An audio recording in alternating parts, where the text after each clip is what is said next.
Apa itu kunci determinasi?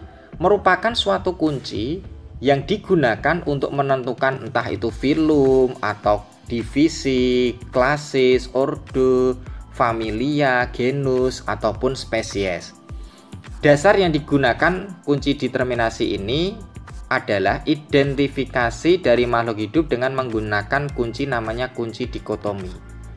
Bagaimana bentuk dari kunci dikotomi? Contohnya seperti di bawah ini. Nah, misal kalian disuruh mengurutkan kunci determinasi dari jagung. Ya, kalian bisa amati di sini ada beberapa tumbuhan jagung. Kemudian ini dia bercabang sampai yang belakang. Untuk membuat kunci determinasi supaya lebih mudah, kalian ambil dari yang paling belakang.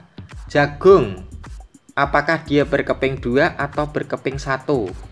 Oh, jagung itu keping bijinya 1, berarti kalian ambil di sini 4B, kalian tulis.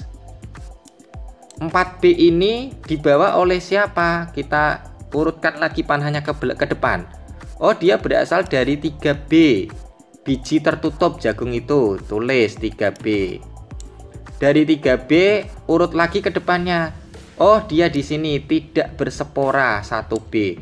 Jadi kunci determinasi untuk jagung urutannya yaitu 1B, 3B, dan 4B.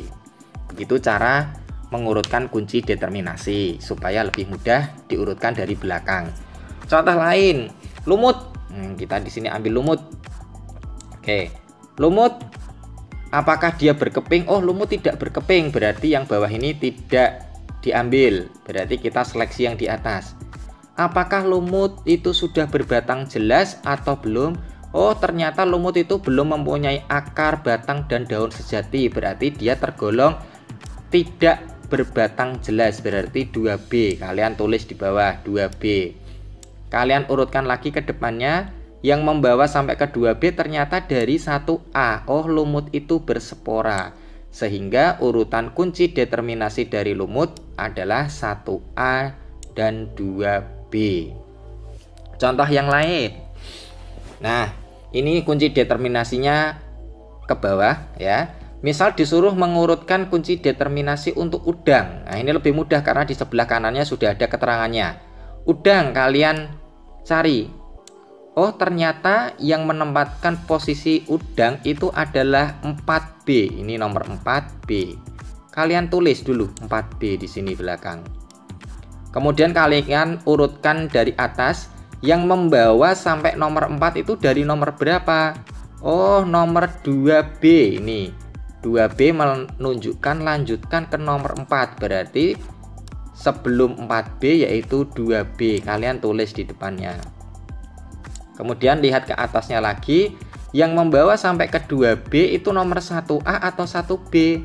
Oh, ternyata nomor 1A lanjut ke nomor 2. Berarti urutan kunci determinasi untuk udang adalah 1A, 2B, 4B.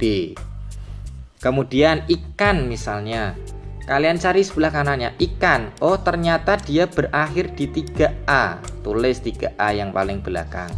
Kemudian kalian analisis lagi di atasnya yang membawa sampai ke 3A dari nomor berapa? Oh, ternyata nomor 1B. Lanjut ke nomor 3. Berarti urutan determinasi ikan 1B, 3A. Ya. Nah, setelah kalian tahu tadi klasifikasi, tujuannya kunci determinasi, sekarang kita masuk ke mikroskop. Ya. Mikroskop itu merupakan suatu alat bantu yang digunakan untuk melihat benda yang sangat kecil atau mikroskopis. Misal di sini ada mikroskop elektron dan mikroskop cahaya yang banyak terdapat di lab-lab IPA. Mungkin yang ini ya, mikroskop cahaya. Karena tidak semua laboratorium SMP itu sudah punya mikroskop elektron. Jangankan elektron, mikroskop yang digital saja tidak semua sekolahan punya ya. Fungsinya sama saja, hanya penggunaannya caranya yang berbeda. Bagian-bagian mikroskop apa saja? Lihat, yang paling atas disebut lensa okuler. Ini yang dekat dengan mata. Jadi mata kita nanti saat melihat objek itu dimulai dari sini, didekatkan dengan lensa okuler. Kemudian yang bawah ada lensa objektif. Kalau mikroskop cahaya tadi ada 3 lensa objektif, perbesarannya bisa kalian putar. Fungsi lensa objektif dan okuler keduanya berfungsi untuk memperbesar benda yang diamati. Kemudian ada tabung mikroskop. Fungsinya untuk apa? Sebagai pembatas jarak, pengaturan antara lensa objektif dengan lensa okuler. Ya, kita lanjutkan ke tombol pemutar. Ya, di sini ada dua, pemutar kasar dan pemutar halus. Fungsinya untuk mengatur fokus lensa agar diperoleh bayangan yang kuat dan jelas. Ya, jadi pemutarnya ada dua, pemutar kasar itu lebih besar, pemutar halusnya yang kecil. Kemudian di sini ada apalagi, ada revolver. Nah, ini di sini revolver. Fungsinya untuk menempatkan dan memilih ukuran lensa objektif yang akan digunakan. Jadi ketika kalian ingin memilih perbesaran lensa objektif yang mana, tinggal kalian putar ini yang namanya revolver. Dia akan lensa objektifnya akan ikut berputar. Kita lanjutkan ke meja benda atau meja preparat. Fungsinya untuk menempatkan kaca preparat atau kaca benda yang akan diamati. Kemudian di sini ada penjepit. Nah, ini penjepit objek. Fungsinya untuk menjepit kaca preparat agar tidak bergeser. Kita lanjutkan ke bawah, di sini ada diafragma. Fungsinya untuk mengatur banyak sedikitnya cahaya yang menembus benda dan memasuki lensa agar diperoleh gradasi bayangan yang jelas. Jadi di sini ini diputar, di sini ada lubangnya, nanti ada yang kecil, besar, kalian tinggal menyesuaikan saja melalui diafragma ini. Kemudian ada cermin. Fungsinya untuk mengarahkan sinar dari luar menuju benda atau lensa. Paling bawah sendiri ada kaki mikroskop. Fungsinya untuk menjaga agar mikroskop dapat berdiri dengan tegak dan datar. Ya. Kemudian di sini ada pegangan mikroskop atau handle mikroskop. Fungsinya untuk pegangan mikroskop ketika dipindah atau digeser dari meja atau dari suatu tempat. Kemudian cara menggunakan mikroskop. Yang pertama, cara membawanya dulu. Membawa mikroskop yaitu tangan kanan. Lihat ini tangan kanan, ya, membawa lengan mikroskop. Kemudian tangan kiri menyangga kaki mikroskop atau dasarnya. Jadi posisinya seperti ini. Selanjutnya, meletakkan mikroskop pada meja agar lebih mudah melakukan pengamatan dengan menggunakan mikroskop. Ingat, hati-hati. Pastikan mikroskop tersebut terletak pada tempat yang datar dan aman sehingga tidak miring supaya tidak jatuh. Yang ketiga, memeriksa dulu kelengkapan mikroskop, apakah lensa okulernya ada, lensa objektifnya sudah lengkap, kemudian pemutarnya masih bisa atau tidak, dicek dulu kelengkapannya dan sebagainya.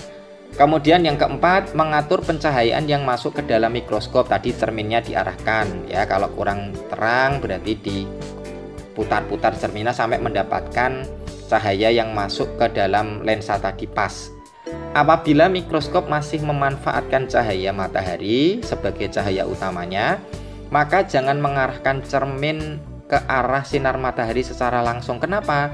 Karena cahaya yang memantul nanti ke mata kita dapat mengganggu penglihatan.